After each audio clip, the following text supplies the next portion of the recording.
শত্রু নিধন করা বা শত্রুকে ধ্বংস করার সহজ উপায়। শত্রু দমন করার জন্য অনেকে অতিষ্ঠ হয়ে গেছেন, কবিরাজতান্ত্রিকদেরকে টাকা দিতে দিতে অতিষ্ঠ হয়ে গেছেন। তো এবারে নিজের কাজ নিজেরা করতে পারবেন। আমি এখানে পূর্ণাঙ্গ নিয়ম দিয়ে দিব, যাতে করে একদম সহজ উপায়ে আপনারা নিজেদের শত্রুদেরকে দমন করতে পারেন। তো আমি এখানে নাম্বার দিচ্ছি, যদি আপনারা কাজ না করতে পারেন সেক্ষেত্রে যোগাযোগ করবেন, আমরা কাজ করে দেব। তো মূলত আমি এটা বিজ্ঞাপনের জন্য কাজটা দিতেছি না, এটা আমি দিতেছি আপনারা যাতে সহজে করতে পারেন সেক্ষেত্রে। তো সম্মানিত ভিউয়ার্স, প্রথমত স্ক্রিনে দেওয়া যে একটা নকশা আছে এটা দিকে খেয়াল করবেন। তো এটা একটা ইহুদি একটা বান মারণের চালান। এই চালানটার মাধ্যমে শত্রু যেখানে থাকুক, যত শরীর বন্ধ থাকুক বা শত্রু শরীরে যদি দেখা গেছে অন্য ধরনের চালানো থাকে, সেক্ষেত্রে এটার মাধ্যমে অটোমেটিক্যালি কাইটে শত্রু শরীরের ভিতরে প্রবেশ করবে এবং শত্রু মাত্র 3 দিনের ভিতরে মারা যাবে। এটা আমি 100% গ্যারান্টি দিলাম, কসম করে বলে দিলাম। এই কাজ আপনি নিজে করেন, 100% ফলাফল পাবেন, এটা রাত্রেবেলা আমি বলে দিলাম। তো কেমনে করবেন পূর্ণাঙ্গ নিয়ম আমি এখন আপনাদেরকে বলেই দিচ্ছি। অবশ্যই ভিডিওটা টানবেন না, না টেনে সম্পূর্ণ দেখবেন, তাহলে বুঝতে পারবেন। ভিডিওটা ভালো লাগলে অবশ্যই একটা লাইক করে যাবেন।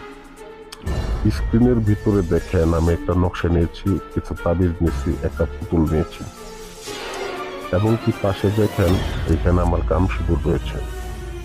তো মূলত এই কাজটা করার ক্ষেত্রে নকশাটাই সব থেকে গুরুত্বপূর্ণ, এবং শত্রুটার নামটা সংগ্রহ করবেন। শত্রুর বাবার নাম ছেলে হলে বাবার নাম, মেয়ে হলে মায়ের নাম। আসনটা করেছে মূলত পাঠার রক্ত দ্বারা। তো আসনটার মধ্যেই খরচ, কাজের মধ্যে খরচ কি, আসনের মধ্যেই হচ্ছে খরচ। তো দেখেন একটা পাঠা কিনতে কমপক্ষে না হলেও 3 থেকে 4 হাজার টাকা লাগে। 3 থেকে 4 হাজার টাকা একটা পাঠা কিনে সামান্য একটু রক্তের জন্য। তো বলবেন ভাই বাজার থেকে আপনি রক্ত সংগ্রহ করে নিয়ে আসবেন। না ভাই, সেগুলো হবে না, আপনাকে কাজের উদ্দেশ্য করে একটা পাঠা কিনতে হবে। সেই পাঠার রক্ত দ্বারা আপনারা মূলত দেখা গেছে এরকম ভাবে একটা আসন সাজাবেন।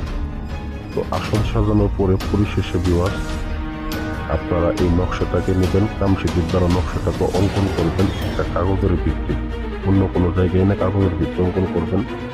নিচে আপনি শত্রুর নামটা, শত্রুর বাবার নামটা লিখে নেবেন, মেয়ে হলে মায়ের নামটা লিখে নেবেন। লিখে নিয়ে ভিউয়ার্স আপনি একটা তাবিজের মধ্যে ভরবেন নকশাটাকে।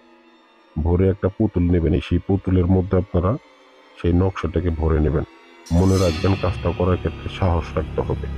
সাহস এবং ধৈর্য ছাড়া কোনো সময় শত্রু দমন করতে পারবেন না। আর এটা হচ্ছে বিশ্বাসে মিলাই বস্তু তর্কে বহুদূর ভাই। এটা আমি বলতেছি না যে অন্য কাউকে টাকা দিয়ে বিশ্বাস করে কাজ করেন, আপনার কাজ নিজের কাজ নিজেই করেন, কিন্তু কাজের প্রতি বিশ্বাস ভরসা রাখতে হবে। যে কাজটা আপনি করবেন সেটার প্রতি 100% আপনার ভরসা বিশ্বাস রাইখে তারপরে কাজ করতে হবে। যদি সেই কাজের প্রতি বিশ্বাস ভরসা নিয়ে কাজ করতে পারেন তবেই কাজ করবেন, বিশ্বাস ভরসা না থাকলে কাজ করবেন না। এটা মূলত আমার কথা না, এটা হচ্ছে কিতাবের কথা। আমরা যে কিতাব থেকে কাজ করি সেই কিতাবের ভিতরে 100 বার বলে দেওয়া আছে, কাজের প্রতি বিশ্বাস ভরসা না রেখে যদি কেউ কোটি টাকা খরচ করেন কাজ করতে পারবেন না ভাই। তো মূলত আমরা দেখা গেছে যে আমরা চাইলেই মনে করেন একটা ব্যক্তিকে আমরা কাজ করে দিতে পারি, কিন্তু ভাই আমাদের অত সামর্থ্য নাই যে লাখ লাখ টাকা নাই। কারণ 10 জন লোক আসলে 10 জন লোকের 1,000 টাকা করে দিলে পরে ভাই দেখা গেছে যে 10,000 টাকা হয়ে যায়।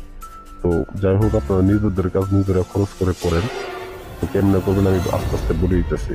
তো পরিশেষে বিয়ার সেই পুতুলটার ভিতরে আপনারা এই তাবিজটাকে ভরে নেবেন। ভরে নেওয়ার পরে সেই পুতুলটার শরীরের ভিতরে আপনারা বিভিন্ন সুচ টুচ যা কিছু আছে, সুচ বলে সেফটি পিন বলুন, এগুলো ঢুকিয়ে নেবেন শত্রুকে যেখানে যেখানে আঘাত করতে চান।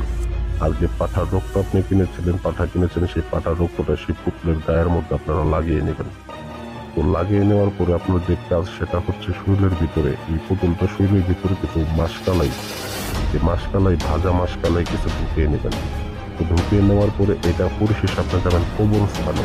কবরস্থানে যদি যান সেক্ষেত্রে একটা পুরাতন কবর বলেন বা নতুন কবর, নতুন কবরের যে বাঁশগুলা থাকে, কবরের মাঝখানে এটাকে কবরগুলা একটু খুঁড়তে হবে। চুরি করে কাজটা অবশ্যই করতে হবে, কারণ যেহেতু এটা বানের কাজ।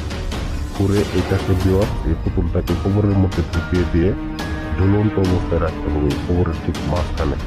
আবার যদি বলেন যে না আমি কবরস্থানে যাইতে পারবো না, সেক্ষেত্রে আপনি শ্মশান গাড়িতে গাছ থাকে, সেই গাছের মধ্যে আপনারা এই পুতুলটাকে ঝুলিয়ে দিবেন। আমি গ্যারান্টি দিলাম 3 দিনের মধ্যে শত্রু যেখানে থাকুক, যে অবস্থায় থাকুক, 100% হার্ট অ্যাটাকের মতো করে মৃত্যুবরণ করবে। হুট করে পড়বে, হুট করে শেষ হয়ে যাবে, এটা আমি গ্যারান্টি দিলাম। যাই হোক, আশা করি ভিডিওটা ভালো লাগবে। ভিডিওটা ভালো লাগলে অবশ্যই লাইক করবেন এবং চ্যানেলটাকে সাবস্ক্রাইব করতে ভুলে যাবেন না। ধন্যবাদ সবাইকে।